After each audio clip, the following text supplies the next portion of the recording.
Minimum 80 marks आप बढ़ा सकते हैं, आराम से बढ़ा सकते हैं। आप 150 आराम से ये जो स्कोर है आप इसको टच कर सकते हैं। जो कमाल बुज़दिली है पस्त होना अपनी ही आंखों में, अगर थोड़ी भी हिम्मत हो तो क्या हो नहीं सकता। ये जो वीडियो मैं बना रहा हूँ आज उन बच्चों के लिए है जो इस बारी जेईई मेंस का एग्ज़ाम दिए थे और जिनका ख़राब हो गया, बहुत अच्छा नहीं कर पाए, या उन बच्चों के लिए भी है जो इम्प्रूवमेंट चाहते हैं। तो उसके लिए मैं स्टेप बाय स्टेप बताऊंगा कि जो नेक्स्ट हमारा आने वाला है टेस्ट, उसमें हम कैसे करें तैयारी इसकी। ओके, तो पहला जो स्टेप हमारे पास है, हम पहले करेंगे, हम टाइम की बात करते हैं। हमारे पास अभी से कितना टाइम है? तो अभी से हमारे पास total number of days approximately 40 days हमारे पास है। 40 डेज हमारे पास है।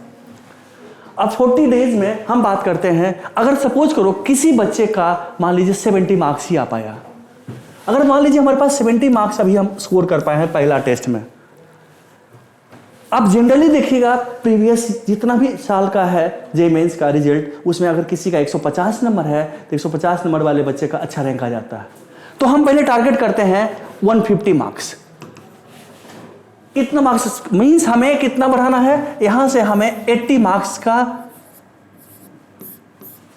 इंप्रूवमेंट करना है। 80 मार्क्स चाहिए हमें, यानी एक क्वेश्चन अगर हम सही करते हैं तो हमारा 4 नंबर आता है, यानी कि इसको हम 4 से डिवाइड करते हैं तो टोटल हमें 20 क्वेश्चन और बढ़ाने की जरूरत है।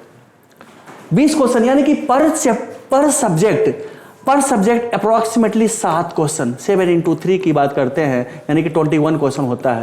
यानी कि एक सब्जेक्ट से हमें 7 क्वेश्चन बढ़ाने की जरूरत है।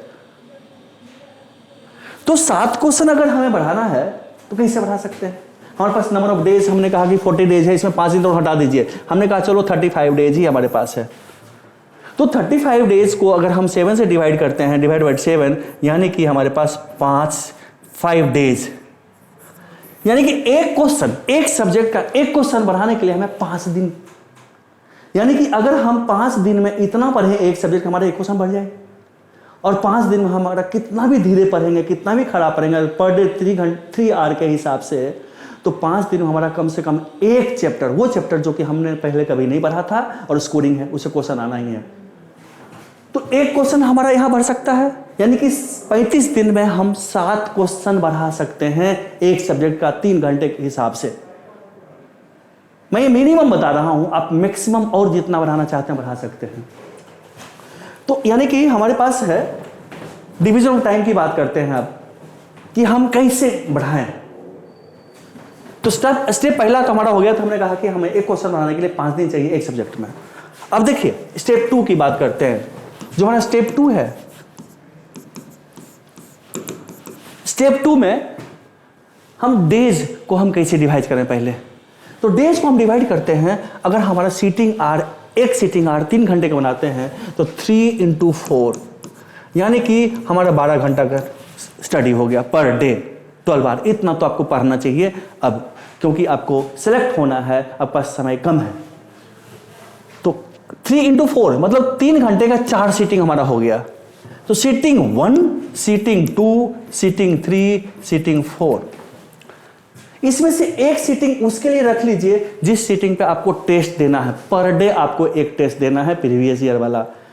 प्रीवियस में जो एनटीए के साइट है उस पर भी हमारे पास बहुत सारा टेस्ट पेपर बना हुआ है, ठीक है। मान लीजिए S2, मान लीजिए हमारे पास ये जो सीटिंग 2 बचता है हमारे पास, जिसे अगर आपके पास 9 से 12 अगर एग्जाम है, स्लॉट में पढ़ते हो तो 9 से 12 है एक सीटिंग में, इसमें टेस्ट दो। या आपके पास 2 से 5 वाला सीटिंग पड़ता है तो 2 से 5 में, तो जो एक सेट पर डे देना है आपको टेस्ट।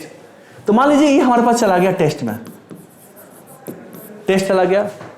अब बच गया हमारे पास 3 सीटिंग, 1, 2, 3। इस 3 सीटिंग में हमारे पास 3-3 घंटे का स्लॉट है। तो अब स्टेप 3 हमारे पास हो गया।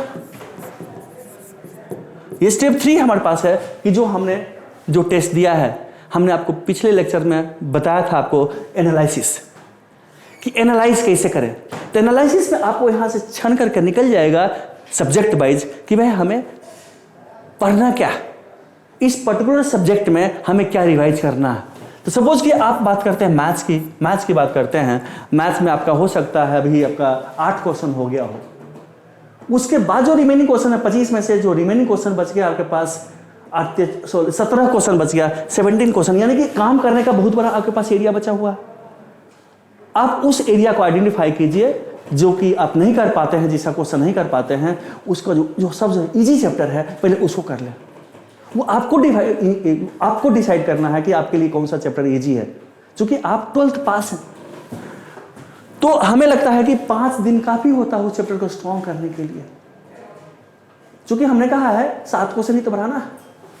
तो इसी तरह से आपको एक सीटिंग में आपके पास मैथ्स हो जाएगा, फिर दूसरे सीटिंग में आपके पास फिजिक्स होगा, तीसरे सीटिंग में आपके पास केमिस्ट्री हो जाएगा। सो टेस्ट देने के बाद एनालिसिस कीजिए, एनालिसिस के बाद आपका जो रिक्वायर्ड है कि पढ़ना क्या है वो आपको आइडेंटिफाई हो गया, और यहाँ पे तीनों सब्जेक्ट को एक सीटिंग में खत्म कीजिए। फिर नेक्स्ट डे फिर टेस्ट दीजिए, फिर वही रिपीटिशन।